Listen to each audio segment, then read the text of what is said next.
Earth Abides, George R. Stewart's classic masterpiece science fiction novel. Hi, I'm Gary Lovisi, and we're going to look at this classic science fiction novel, end of the world novel now. George R. Stewart wrote a lot of great books, and probably his most famous is Earth Abides. Here's 3 editions of them, paperback editions. And this is the Corgi edition, the British Corgi edition from 1956. This is the American Ace edition, A-star, from 1962. And this is the British second Corgi edition from 1961. And then I'm just going to read what I wrote in Paperback Parade 103 a while back.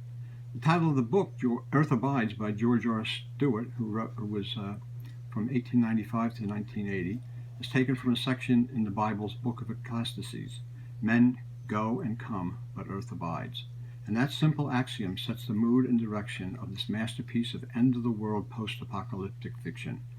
The book chronicles the end of America, and probably the entire world, and the rise of a new civilization through the eyes of Isherwood Williams, a young college student.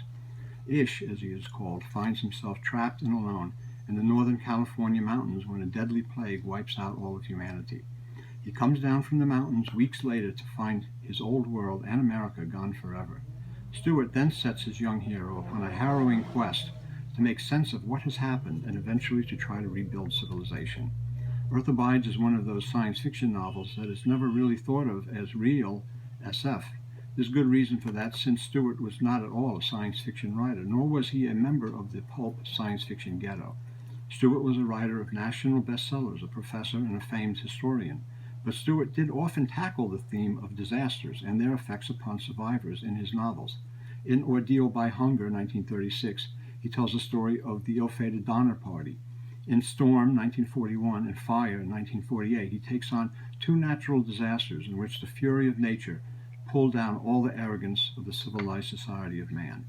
In Earth Abides, Stewart uses a far larger canvas to show how nature, this time in the form of a deadly plague, brings down our mighty civilization along with the haughty arrogance of mankind.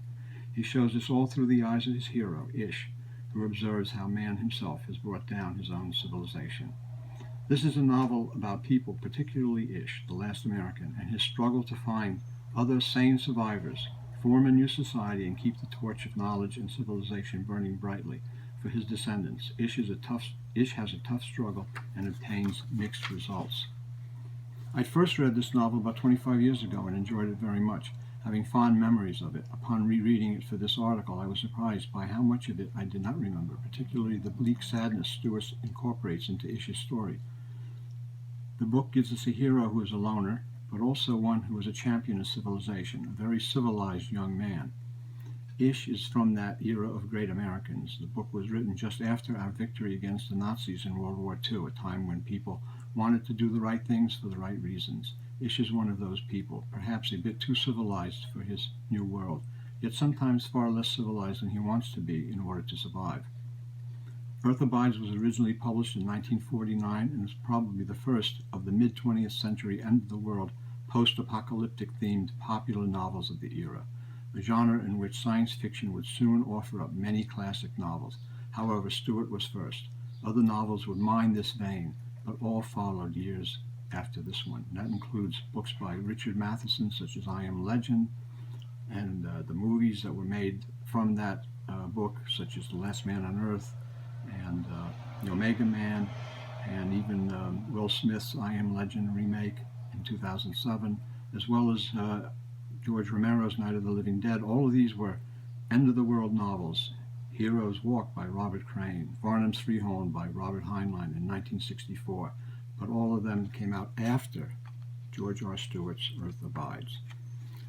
As the Bible tells us, men go and come, but earth abides. And Stewart's novel also tells the story of the earth itself, of its power to revitalize itself, to change and heal itself, even as it reduces the mighty symbols of human civilization and arrogance to dust, rust, and eventually vast lost memories.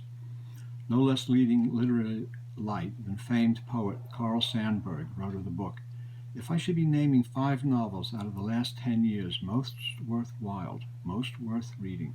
I would certainly include a book titled Earth Abides by George R. Stewart. It reads as a good story and has profound meaning. I thank Brother Stewart for writing it. I cannot say it better than Brother Sandberg has, except to say that, like men, books also come and go, but this fine novel also abides.